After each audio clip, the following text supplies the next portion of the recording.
اس وقت کا جو سب سے بڑا فتنہ ہے وہ ہے تصوف میں تشیع کی آمیزش، محبت اہل بیت رضی اللہ تعالی عنہم کی آڑ بنا کر درباروں پہ ویسے روافض کے جھنڈے لگائے جاتے ہیں، پھر وہی سارے سلسلے ہو جاتے ہیں، پھر سجادہ نشینوں کے رشتے بیٹیوں کے ان روافض کے ساتھ، اور اس طرح جا کے بڑی بڑی خانقاہوں پہ پھر وہی دھندا جو ہے وہ شروع ہو جاتا ہے۔ یہاں پر الاجوبۃ العراقیہ علی الاسئلۃ اللاہوریہ، یہ جو کتاب ہے میں کئی بار پیش کر چکا ہوں، لاہوری سوالوں کے عراقی جواب، الاجوبۃ العراقیہ علی الاسئلۃ اللاہوریہ۔ تو یہ لاہور میں اس وقت یہ کتاب جو ہے یہ لکھی ہے امام آلوسی نے، امام آلوسی جن کی وفات ہے 1270 ہجری۔ تو 1270 ہجری سے پہلے لاہور سے ایک استفتاء بھیجا گیا تھا بغداد شریف میں، بغداد شریف کے سجادہ نشین صاحب کے پاس، اور سجادہ نشین صاحب نے پھر یہ کتاب لکھوائی تھی امام آلوسی سے کہ لوگ پریشان ہیں کہ رفض داخل ہو رہا ہے سنیوں میں تصوف کے ذریعے سے، تو ان کا جواب دو تاکہ خانقاہوں کے اندر پہرا لگایا جائے رفض پر۔ تو آج پھر وہی صورتحال ہے کہ رفض جو ہے وہ دندناتا پھر رہا ہے، اور خانقاہوں سے ریلیٹڈ لوگ جو ہیں ان کو دھڑا دھڑ جو ہے وہ رفض کی طرف جو ہے وہ دھکیلا جا رہا ہے، کچھ نام نہاد سجادہ نشینوں کی طرف سے۔ اب کس کس کمپنی کا میں نام لوں؟ مثلا ایک وہ فتنہ حویلیاں ہے، اور ایک وہ کوئی فیروزی ٹائپ کے کچھ لوگ ہیں کراچی سے چلے ہوئے ہیں، وہ بھی گمراہ در گمراہ ہیں، یعنی اسی ٹائپ کے درباروں آستانوں پہ جن کو بظاہر اہل سنت کا گھر سمجھا جاتا ہے، اندر سے جو ہے وہ وارداتیں ہو رہی ہیں، اور مسلسل رفض 100% رفض جو ہے اس کا نام اہل سنت رکھ کے وہ لوگوں کے اندر جو ہے وہ لاج کیا جا رہا ہے۔ اس کتاب کے اندر جو الفاظ لکھے ہوئے ہیں استفتاء کے، ما قول علماء الدین و ائمۃ المسلمین و مرشد الطریقہ و جامع شریعہ والحقیقہ من ساکنی دار السلام، دار السلام بغداد شریف کا لقب ہے کہ بغداد شریف کے جو مفتیان ہیں، و مجاوری حضرات علام الاعلام الغوث الربانی والہیکل السمدانی الشیخ عبد القادر الکیلانی قدس سرہ، یعنی وہ جو وہاں کے مجاورین ہیں، جو وہاں قریب رہتے ہیں، وہاں کے جو مفتیان ہیں، وہ کیا کہتے ہیں اس بارے میں۔ آگے جا کے وہ لکھا ہے کہ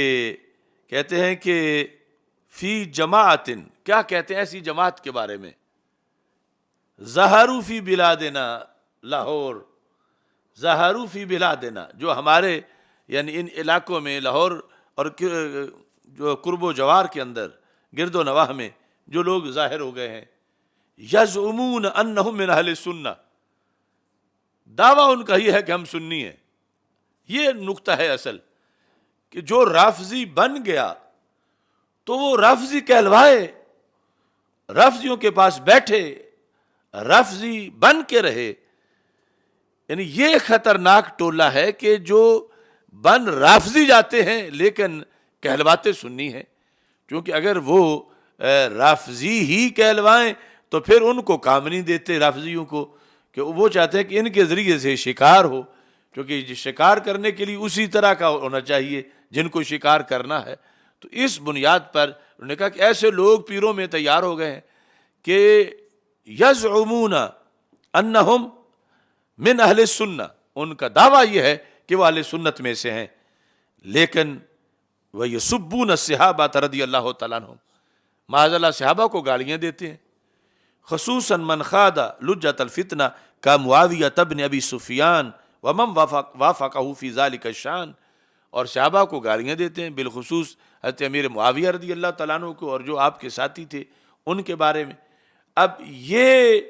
یعنی واردات ہے اس وقت بھی اور پھر اب بھی، اور یہ کئی صدیوں سے ایسا ہو رہا ہے کہ جس کے نتیجے میں یعنی وہ رفض کے سوداگر، رفض کے سپانسر ہیں، رافضی کہلاتے اپنے آپ کو سنی ہیں، اور اپنی نجی محفلوں میں حضرت امیر معاویہ رضی اللہ تعالیٰ عنہ اور دیگر صحابہ کو گالیاں دیتے ہیں اور کہتے ہیں کہ ہم سنی ہیں، اور سنی ہونے سے انکار نہیں کرتے، لیکن کام سارا جو ہے وہ رفض کا کرتے ہیں۔ تو آج اس صورتحال کے اندر جو ہے آپ سروے کریں ان خانقاہوں اور ان درگاہوں میں کون کون سے پیر ہیں ایسے کہ جو یہ ایک حضرت امیر معاویہ رضی اللہ تعالی عنہ کا نام یہ معیار ہے آزمائش اور امتحان کے لحاظ سے کہ کون ہیں جو دب لفظوں میں یا اشارتاً یا کنایتاً یا کھلے عام ایسا کر رہے ہیں۔ یہ مجرم ہے لوگ کہ جو کہ خانقاہی نظام کی بربادی کا باعث بن رہے ہیں اور درگاہوں کے اندر رفض کے سپورٹر ہیں اور رفض لانا چاہتے ہیں۔ تو چن چن کے ایک ایک کر کے ان میں سے ان کا محاسبہ کیا جائے کہ اگر یہ باز نہیں آتے تو اپنے آپ کو رافضی شو کریں، اپنا رافضی لکھیں، اپنی درگاہ کو رافضی قرار دے دیں، یعنی اپنے بزرگوں کو تو نہیں کہہ سکتے چونکہ بزرگوں کا عقیدہ وہ دنیا سے اپنا اہل سنت کا عقیدہ لے کر گئے، اس پر قائم رہے، وہ اللہ کے ولی ہیں، ان کی شانیں ہیں، ان کی کرامات ہیں، مگر انہیں ان سے جدا کرنا یہ ضروری ہے،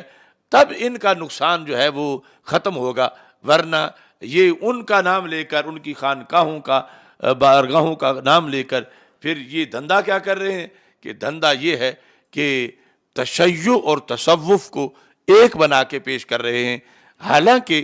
تشیع کے بارے میں یہ لائن لگی ہے کتابوں کی، یہ سب نے لکھا کہ یہ یہود سے بھی زیادہ خطرناک ہے، یہود سے، نصارہ سے، اور یہ اس کو جو ہے وہ کہتے ہیں بس ایک ہی بات ہے، وہ بھی محبت اہل بیت والے ہیں، ہم بھی محبت اہل بیت والے ہیں، اور اس طرح کر کے لوگوں کو دھکیل دھکیل کے ادھر بھیج رہے ہیں۔